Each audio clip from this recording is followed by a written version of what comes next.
Hello friends, welcome to ISS platform. आज है 20th August and 20th अगस्त के करेंगे हम current affair from the Hindu, Indian express और पीआईबी। चलते हैं। देखो, ये वीडियो 12 बजे आता है। रेगुलरली आपको 12 बजे मिलेगा, किसी दिन नहीं, जब नहीं मिलेगा, जब या मैं आउट ऑफ सिटी जाऊंगा या फिर जो न्यूज़ मैंने कवर करा दी है प्रीवियस वीडियो में, तो आप वो देख लेना 5 दिन के वीडियो, तो आपको वो न्यूज़ इजीली मिल जाएगी। देखते हैं अपन क्या पढ़ेंगे। India and China talk on sideline of वेंग की विजिट। देखो, जैसे आप जानते हो कि चाइना के फॉरेन मिनिस्टर वेंग ही अभी इंडिया आए हुए हैं 4 डे की विजिट पर। क्या क्या डिस्कस हुआ इंडिया और चाइना के बीच में, वो मैं आपको डिटेल में समझाऊंगा। Then after 130th constitution amendment bill 2025। देखो, 130th कॉन्स्टिट्यूशन अमेंडमेंट बिल अभी पास हो चुका है। अमित शाह जी पास करने वाले हैं। क्या इशू है इसके अंदर, क्या है ये कॉन्स्टिट्यूशन अमेंडमेंट, कौन कौन से आर्टिकल में चेंजेस होंगे, वो मैं आपको डिटेल में समझाऊंगा। Then after mines and mineral bill 2025। देखो, माइंस एंड मिनरल बिल 2025 अभी पास, राज्यसभा ने पास कर दिया है। क्या मैटर है, ये क्या करेगा, क्रिटिकल मिनरल का क्या इशू है, सर वो मैं आपको डिटेल में समझाऊंगा। Then after West Bengal migrant worker registration portal. देखो, वेस्ट बंगाल के गवर्नर ने अभी रिक्वेस्ट करी है कि migrant worker registration portal setup होना चाहिए। इसके साथ साथ क्या होना चाहिए, और वेस्ट बंगाल की सीएम ने कौन सी स्कीम लॉन्च करी थी for the West Bengal migrant worker who are working in different state, वो अपन डिटेल में जानेंगे क्या इशू है। Then after India Russia talk during S Jaishankar talk. देखो, एस जयशंकर गए हैं, रशिया गए हैं, टॉक होने वाली है इंडिया और रशिया के बीच में। क्या डिस्कस हुआ वो मैं आपको डिटेल में समझाऊंगा। Then after promotion and regulation of online gaming bill. देखो, अभी ये बिल पास हो गया है, promotion and regulation of online gaming bill. ये क्या है, ऑनलाइन गेमिंग को कैसे बैन करेगा। इसी के साथ मैंने कई बार आपको बता दिया है, जैसे कोई न्यूज़ आपको नहीं लगती है कि ये सर ने कवर नहीं करी है, तो आप मेरे 5 दिन के प्रीवियसली न्यूज़पेपर एनालिसिस के वीडियो देखा करो, आपको वो न्यूज़ डेफिनेटली मिल जाएगी। जैसे अभी एक न्यूज़ आई थी, चल रही है, जो अभी 5 जज की बेंच सुप्रीम कोर्ट ने डिसीजन दिया on the issue of timeline decided by supreme court on president and governor regarding state legislature bill. Clear, वो उस पर मैं कई बार पढ़ा चुका हूँ। प्रीवियसली 5 दिन के न्यूज़पेपर एनालिसिस के वीडियो देख लीजिए, उसमें कवर करी है। चलते हैं। देखो, India China talk on sideline. देखो, वेंग ही जो कि फॉरेन मिनिस्टर हैं चाइना के, ये इंडिया आए हुए हैं। अब अपन स्टार्टिंग समझते हैं क्या इशू है। देखो, आप जानते हो कि 2020 में क्या ईस्टर्न लद्दाख में क्या हो गया था, ईस्टर्न लद्दाख में स्टैंड ऑफ हो गया था, stand of between India and China. और जब से इंडिया और चाइना के रिलेशन बिगड़ गए, क्या हो गए कि वीकेंड से बिगड़ गए, अनसरफेस हो गए दोनों के रिलेशन। क्लियर, तो इसी को इम्प्रूव करने के लिए कई बार डिस्कस भी हुआ, बट इम्प्रूव नहीं हो रहे थे। देन आफ्टर 2024 में ब्रिक्स की समिट हुई। ब्रिक्स की समिट हुई कहां पर, कजान रशिया में। Kazan Russia 16th BRICS summit हुई और 2024 में। जैसे आप जानते हो कि India and China both are member of BRICS inter government organisation. तो क्या है कि दोनों मिले, मोदी साहब और हमारे देश के प्रधानमंत्री एन सी जिनपिंग, दोनों की मुलाकात हुई कजान रशिया में। अब इन्होंने डिस्कस किया कि हम जो बॉर्डर पर स्टैंड ऑफ हो रहा है इसको रिजॉल्व करते हैं और हमारे रिलेशन को एनहांस करते हैं, हमारे रिलेशन को और स्ट्रॉन्ग करते हैं। We enhance the investment as well as trade between both country, और स्टैंड ऑफ को खत्म करते हैं। तो दोनों कंट्री को जो डिसाइड हुआ कि कोई अपन मिलिट्री लेवल या डिप्लोमेटिक लेवल डिस्कस करेंगे और इसको रिजॉल्व कर लेंगे, कंफर्म हो गया। फिर इसके बाद क्या हुआ था, जैसे आपको याद होगा कि विक्रम मिश्री भी हमारे जो फॉरेन सेक्रेटरी हैं चाइना गए थे विजिट में, वहां पर डिस्कस हुआ कि कैसे स्टैंड ऑफ को रिजॉल्व करा जाएगा। इवन जो डी एक्सिलेशन करा जाएगा, even D induction of the military, और जो भी मिलिट्री स्टैंड ऑफ मतलब वीकेंड से ईस्टर्न लद्दाख में है वो सब अपनी टेरिटरी में वापस हो जाएंगी। इवन जो टेम्पररी स्ट्रक्चर बना ली है दोनों कंट्री ने दूसरे की टेरिटरी पर, वो भी डिमोलिश कर दिए जाएंगे। इवन पीसफुल एरिया हो जाएगा, डीमिलिटराइजेशन कर दिया जाएगा। हालांकि डीमिलिटराइजेशन पॉसिबल नहीं है, वीकेंड से मिलिट्री कम कर दी जाएगी। डीमिलिटराइजेशन का मतलब यहाँ पर यह है कि मिलिट्री बिल्कुल बंद नहीं कर दी जाएगी, खत्म नहीं कर दी जाएगी, पर होगी मिलिट्री, बट इतनी नहीं होगी स्ट्रेंथ में। क्लियर, समझे मेरी बात को। और इसी को देखते हुए क्या हुआ कि 23rd special representative talk between India and China कहां पर हुई थी? बीजिंग में, जिसमें हमारे देश के कौन? अजीत डोभाल साहब नेशनल सिक्योरिटी एडवाइजर गए थे, क्लियर, कि स्पेशल रिप्रेजेंटेटिव बन के, और डिस्कस हुआ, इवन रिजॉल्व भी कई सारी चीजें कर ली और साइन करे थे। क्या क्या एग्रीमेंट? कि कैलाश मानसरोवर जो यात्रा है वो रिजम्पशन करी जाएगी। Even direct flight between India and China will be started as soon as possible, even providing the visa to the tourist, even media spoke person, ये सभी को दिया जाएगा, टूरिस्ट को, मीडिया को, बिजनेसमैन को, इन सभी को वीजा दिया जाएगा। दोनों कंट्री कोऑपरेट करेंगी to enhance the trade between both country, ये डिस्कस हुआ था। बट इसको सरफेस में और स्ट्रॉन्ग करने के लिए क्या हुआ कि हमारे इंडिया में अभी 24th special representative, we can say, meeting चल रही है बिटवीन इंडिया एंड चाइना, और चाइना से कोई ना कोई आना था, तो चाइना से आए वेंगी साहब। अब क्या डिस्कस हुआ ये भी जानना जरूरी है। देखो, सबसे पहले बोला गया कि बोथ कंट्री मतलब बोथ कंट्री कौन कौन सी? India and China, both country make stable prosperous relation, clear, दोनों कंट्री स्टेबल, क्लियर, पीस, ऐसे रिलेशन को एनहांस करेंगे जिससे क्या होगा कि जो जियोपॉलिटिकल टेंशन हो रहा है इससे बचा जाएगा, कि हमारा इंडिया और चाइना के बीच में दोनों में लड़ाई ना हो जाए, क्लियर। तो इस सभी से रिजोल्यूशन दिया जाएगा कि हाँ, दोनों कंट्रियां आपस में डिस्कस करेंगी on the issue of stable, prosperous, peace, even tranquillity, ये सभी तरीके से मेंटेन करा जाएगा। इवन बॉर्डर एरिया को भी रिजॉल्व करा जाएगा, बॉर्डर एरिया ऑफ पीस रहेगी, और अपनी अपनी टेरिटरी में दोनों जो भी मिलिट्री हैं, जो भी आर्मी हैं, जैसे चाइना की आर्मी और इंडिया की आर्मी दोनों अपनी टेरिटरी में वापस आएंगी। इवन पीसफुल रहेगा बॉर्डर एरिया पर, दोनों कंट्री नहीं लड़ेंगी, क्लियर। इसी के साथ क्या डिस्कस हुआ, जैसे आप जानते हो कि working mechanism on consultation and coordination, ये इंडिया और चाइना के बीच में होती है meeting, clear. Working mechanism on consultation coordination, इसी के अंदर एक एक्सपर्ट ग्रुप बनाया जाएगा। क्या बनाया जाएगा? एक्सपर्ट ग्रुप बनाया जाएगा इसी के अंदर, working mechanism on consultation coordination. और ये एक्सपर्ट ग्रुप क्या करेगा? ये रखेगा कि बॉर्डर मैनेजमेंट को प्रॉपर तरीके से मैनेज किया जाए। बॉर्डर मैनेजमेंट, इसका मेन मोटिव होगा बॉर्डर मैनेजमेंट, क्लियर, और पीस एंड ट्रैंक्विलिटी रखना बिल्कुल बॉर्डर एरिया पर between India and China, clear. दूसरा डिस्कस हुआ, क्या करेंगे ये वर्किंग मैकेनिज्म भी सेटअप करेंगे। क्या करेंगे? वर्किंग मैकेनिज्म भी सेटअप करेंगे under working mechanism of consultation coordination, in which diplomatic और diplomatic and the military level talk होगी दोनों कंट्री के बीच में, कि बॉर्डर एरिया को प्रॉपर तरीके से पीस रखा जाए। तीसरा डिस्कस क्या हुआ कि तीसरा डिस्कस हुआ on the issue of enhancing trade, investment between country, दोनों कंट्री के बीच में ट्रेड और इन्वेस्टमेंट को एनहांस करा जाएगा बाय कैसे? By opening the 3 passes. कौन कौन से पास है? लीपू लेक,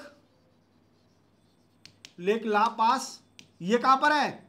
ये यूके में, यूनाइटेड किंगडम नहीं, उत्तराखंड में। देन आफ्टर सिपकिला पास, ये कहां पर है? हिमाचल प्रदेश में, क्लियर। थर्ड नथुला पास, ये कहां पर है? सिक्किम में। ये तीनों पासेस ओपन करे जाएंगे to enhance the trade between both country. समझे? ये पॉइंट भी मेंशन करके आना तो आपको अच्छे मार्क्स मिलेंगे, क्लियर। देन आफ्टर क्या डिस्कस हुआ? देखो, डिस्कस और क्या हुआ है कि डायरेक्ट फ्लाइट स्टार्ट करी जाएगी। अभी क्या था, सिंस 2020 से इंडिया और बीजिंग के बीच में डायरेक्ट फ्लाइट नहीं थी, कि बंद कर दी थी। अब ये फिर से डायरेक्ट फ्लाइट स्टार्ट करने जा रहे हैं। डायरेक्ट फ्लाइट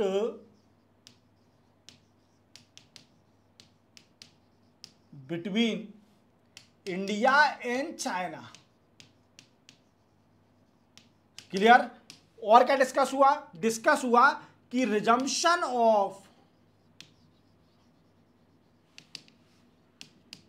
कैलाश मानसरोवर यात्रा, कैलाश मानसरोवर यात्रा फिर से रिज्यूम करी जाएगी। जैसे आप जानते हो कि कैलाश मानसरोवर पर हमारे शिव जी रहते हैं और शिव जी के दर्शन करना हर किसी को चाहते हैं, इसलिए चाइना चाहती है कि दोनों के बीच में रिलेशन अनाउंस हो। इवन जो कैलाश मानसरोवर यात्रा है वो फिर से रिजम्पशन हो जाए, स्टार्ट हो जाए। समझे मेरी बात को? Even both country provide the visa to tourist, media, businessman. Clear?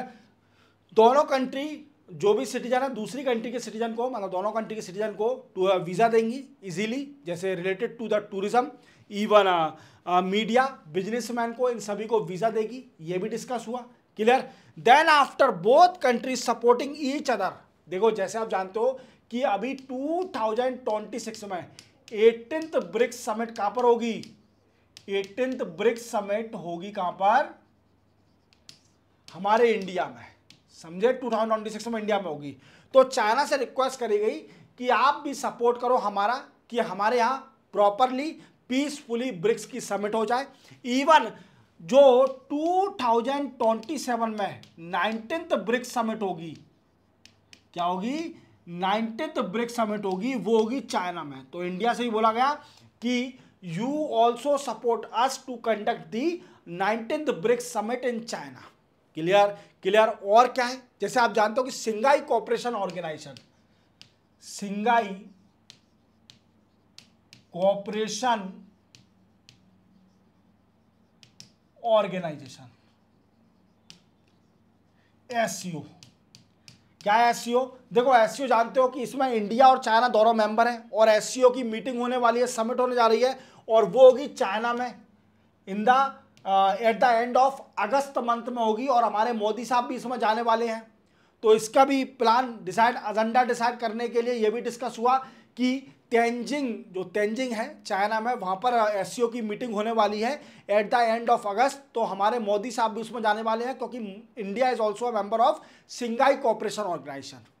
तो ये भी डिस्कस हुआ। समझे मेरी बात को? और क्या क्या एजेंडा होंगे दोनों मीटिंग में, और शी जिनपिंग और इंडिया के मोदी साहब हमारी मुलाकात हो सकती है सिंगाई कोऑपरेशन ऑर्गेनाइजेशन में। तो ये भी डिस्कस होगा और फाइनल डिस्कशन होगा। और ट्रेड को भी एनहांस करना है क्योंकि देखो चाइना जो कंट्री है वो सिर्फ ओनली प्रायोरिटी देती है ज़्यादातर ट्रेड को। क्लियर?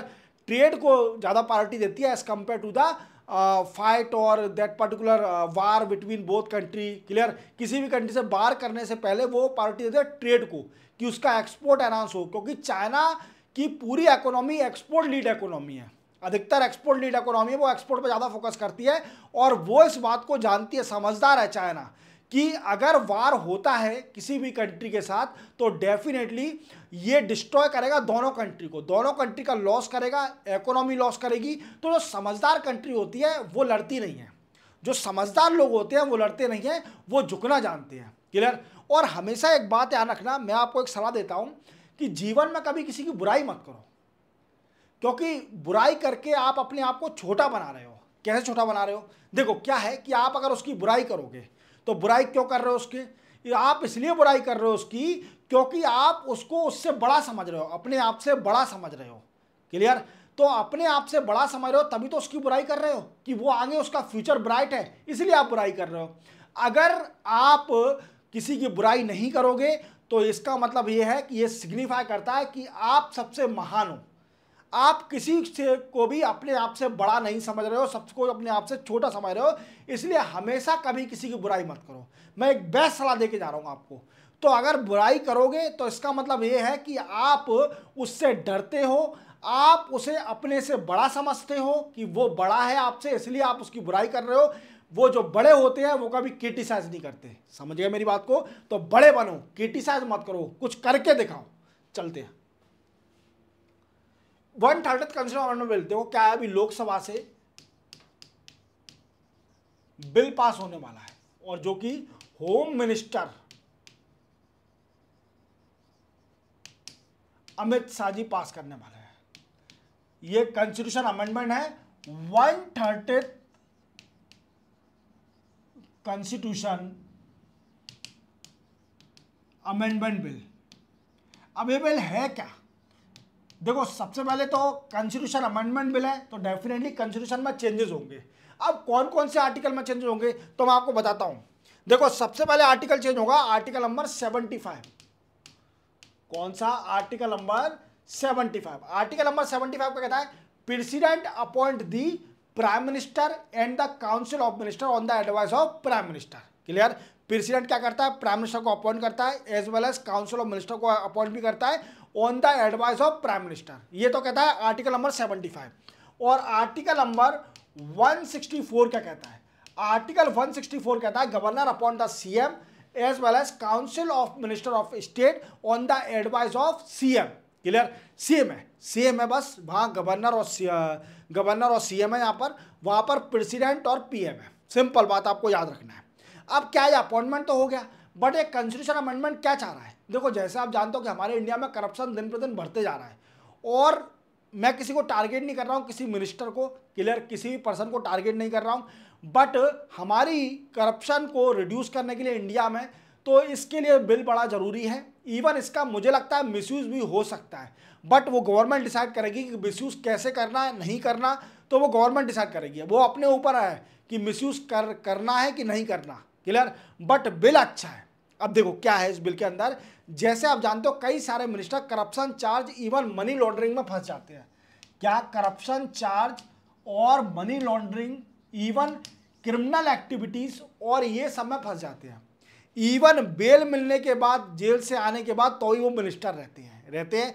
बट क्या है कि अमित शाह जी सोच रहे हैं कि अगर कोई भी मिनिस्टर है, कोई भी ये मिनिस्टर है, तो वो मिनिस्टर नहीं रहेगा अगर वो 30 डेज तक डिटेन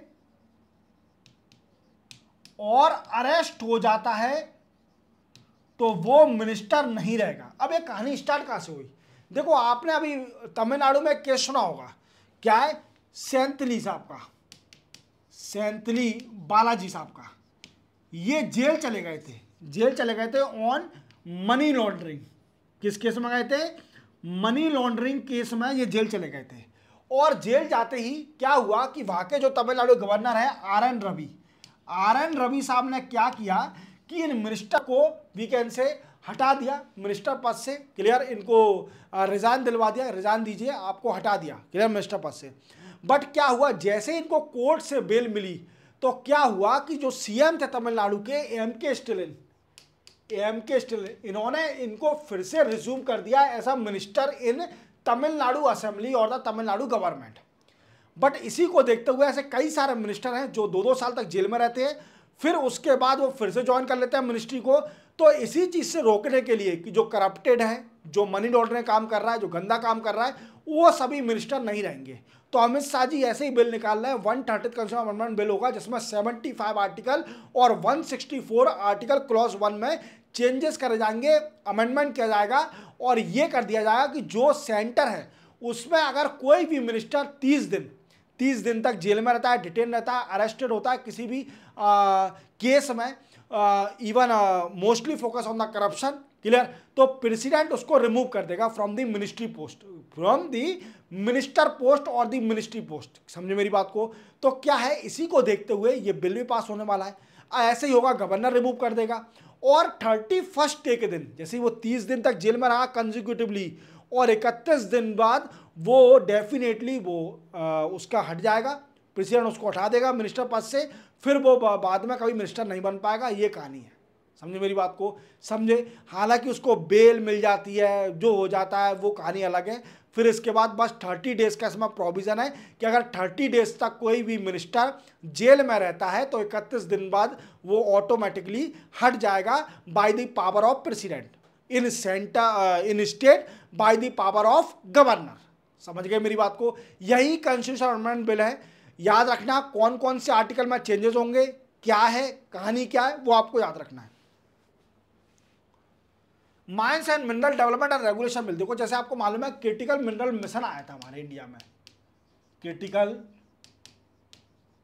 मिनरल मिशन, जिसमें 32,000 करोड़ रुपीस सेंट्रल गवर्नमेंट ने अलोकेट भी कर दिए थे, और जिसका मेन मोटिव था क्रिटिकल मिनरल का प्रोडक्शन बढ़ाना हमारे इंडिया में। जैसे आप जानते हो कि क्रिटिकल मिनरल का अधिकतर production in the hand of China, और चाइना के हाथ से बचने के लिए, इवन क्रिटिकल मिनरल का एक्सप्लोरेशन करने के लिए इंडिया में और दूसरी कंट्रियों में एक्सप्लोरेशन करने के लिए, क्योंकि क्रिटिकल मिनरल बड़ा ही जरूरी है अभी प्रेजेंट वर्ल्ड में। तो ये सबको देखते हुए क्या हुआ कि जैसे मिशन आया था कि क्रिटिकल मिनरल का प्रोडक्शन बढ़ाना है, ऐसे ही गवर्नमेंट ने क्या करा, 1957 में एक बिल था माइंस से रिलेटेड, इसमें इस बिल को रिप्लेस करेगा by mines and mineral development and regulation bill 2025। इसमें क्या करा है, इस बिल के अंदर, नए बिल के अंदर और ओल्ड बिल के अंदर दोनों को मिला के इसमें 24 क्रिटिकल मिनरल को और ऐड कर दिया है। क्या कर दिया है, क्रिटिकल मिनरल को और ऐड कर दिया है, जिससे क्या होगा कि जो एक्सप्लोरेशन बिडिंग होगी क्रिटिकल मिनरल पर, और कई सारी कंपनियां एक्सप्लोरेशन करेंगी क्रिटिकल मिनरल को। जैसे कई सारे क्रिटिकल मिनरल है, बेरियम, लिथियम, क्लियर, गैलियम, ये मिनरल की बड़ी जरूरत है। इवन आपको पता हो शायद अर्जेंटीना की हमारी एक पीएसयू है जिसका नाम मुझे एग्जैक्ट याद नहीं आ रहा है, पब्लिक सेक्टर कंपनी है कोई, पब्लिक सेक्टर कंपनी, वो 5 ब्लॉक को एक्सप्लोर कर रही है अर्जेंटीना में फॉर लिथियम। मुझे एग्जैक्ट क्रैब नाम है, क्या नाम है, क्रैब है ना, क्रैब देख लेना एक बार, कंफर्म कर लेना, एग्जैक्ट मैं तो गलत नहीं बताता, चीज़ मेरी आदत है। एक कंपनी है हमारी पब्लिक सेक्टर कंपनी, वो अर्जेंटीना में 5 ब्लॉक में एक्सप्लोरेशन कर रही है for finding out the lithium critical mineral. तो यही कहानी है और कुछ नहीं है इस बिल के अंदर। क्लियर, चलते अपन आगे। West Bengal migrant worker assistance, देखो कल मैंने आपको एक शॉर्ट में बताया था कि वेस्ट बंगाल की जो सीएम है उन्होंने, ममता बनर्जी मैम, ममता बनर्जी मैम ने क्या किया है, अभी एक स्कीम निकाली है जिसको बोलते हैं श्रमोश्री, श्रमोश्री स्कीम। श्रमोश्री स्कीम में क्या है कि जो वेस्ट बंगाल के माइग्रेंट वर्कर हैं, जो वर्कर है, लेबर है, जो कि दूसरी स्टेट में, डिफरेंट स्टेट में जॉब कर रही हैं, अगर वो वापस आ जाती है अपनी स्टेट में, तो सरकार उनको 5,000 रुपीज पर मंथ देगी फॉर 1 ईयर, 1 साल के लिए, सिर्फ ओनली 1 साल के लिए। 1 साल बाद तुम देख लेना अपना।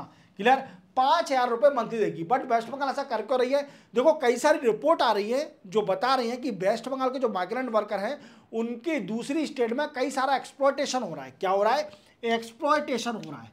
और इसी को देखते हुए क्या हुआ कि वेस्ट बंगाल की सीएम ने नई स्कीम निकाल दी, श्रमोश्री, जिसमें क्या है कि जो माइग्रेंट वर्कर दूसरी स्टेट में जॉब कर रहे हैं और वो वापस अपनी स्टेट में आ जाते हैं, तो उन सभी को सरकार 5,000 रुपीज पर मंथ देगी फॉर 1 ईयर, 1 साल तक।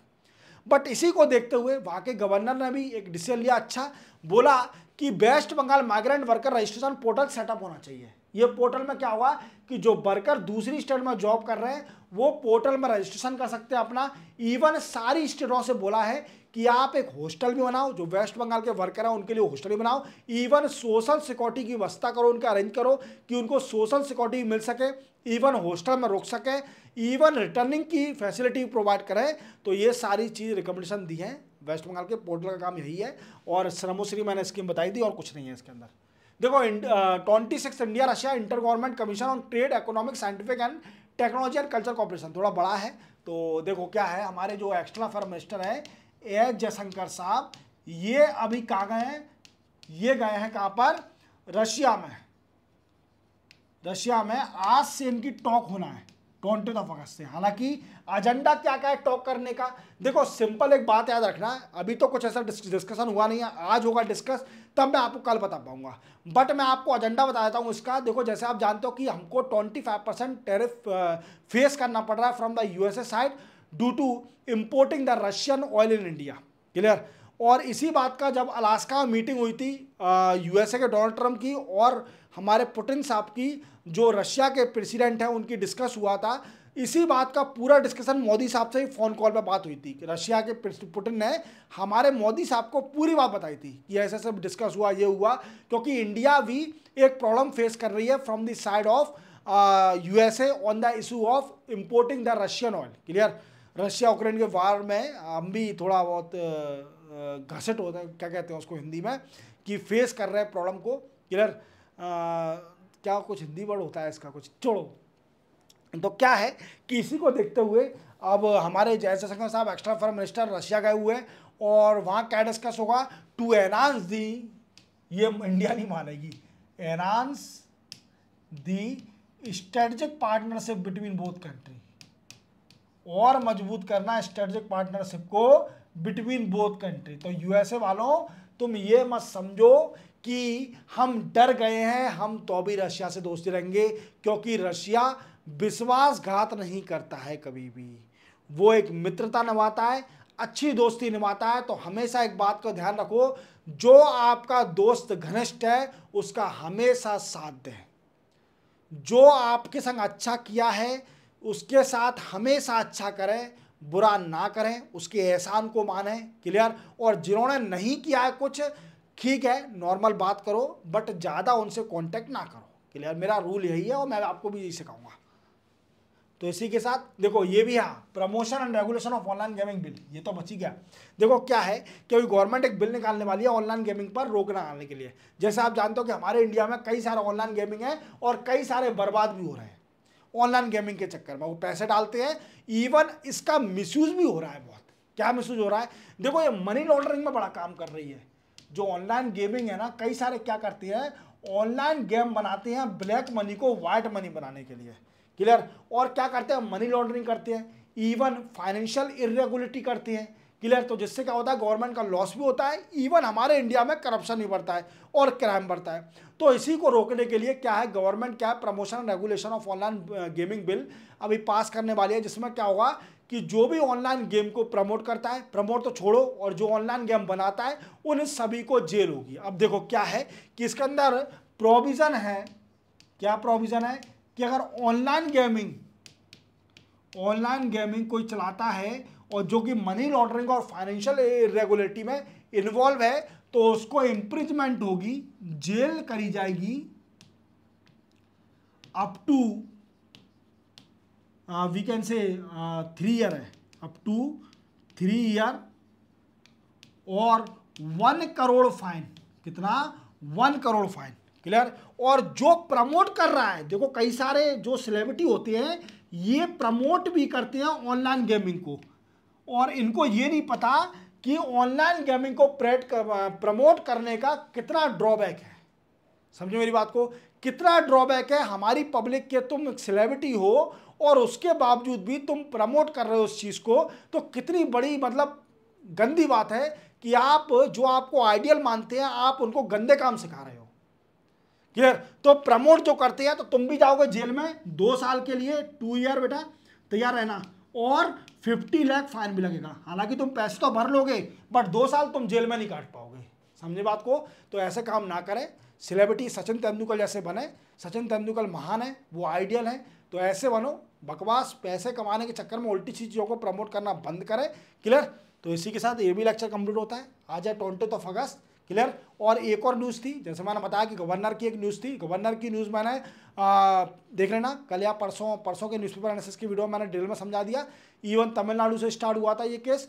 और दूसरी न्यूज़ थी वन नेशन वन इलेक्शन के लिए मैं इंडिविजुअल वीडियो बना चुका हूँ। आप मेरे चैनल को खोलिए, प्लेलिस्ट में जाओ और वहाँ पर आपको एक एड्रोल का फोल्डर मिलेगा, उसमें मिल जाएगा आपको एक इंडिविजुअल वीडियो 20 या 25 मिनट का है, वन नेशन वन इलेक्शन, पूरा इजीली समझ में आ जाएगा। क्लियर, चलते हैं, तब मिलेंगे हम कल, तब तक के लिए जय हिंद।